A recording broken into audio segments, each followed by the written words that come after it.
اعوذ باللہ من الشیطان الرجیم، بسم اللہ الرحمن الرحیم۔ اللہ تعالیٰ کے آخری نبی حضرت محمد صلی اللہ علیہ وسلم نے ارشاد فرمایا، روزہ دار کا سونا عبادت ہے، اس کی خاموشی تسبیح کرنا ہے، اس کی دعا قبول ہے اور اس کا عمل مقبول ہے۔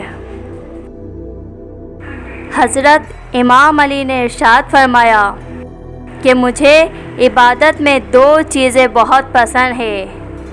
نمبر 1، سرد موسم میں فجر کی نمازیں اور گرم موسم میں رمضان کے روزے۔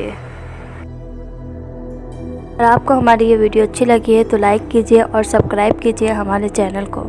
ویڈیو دیکھنے کا بہت شکریہ۔ اپنا بہت سا خیال رکھیے گا۔ اللہ حافظ۔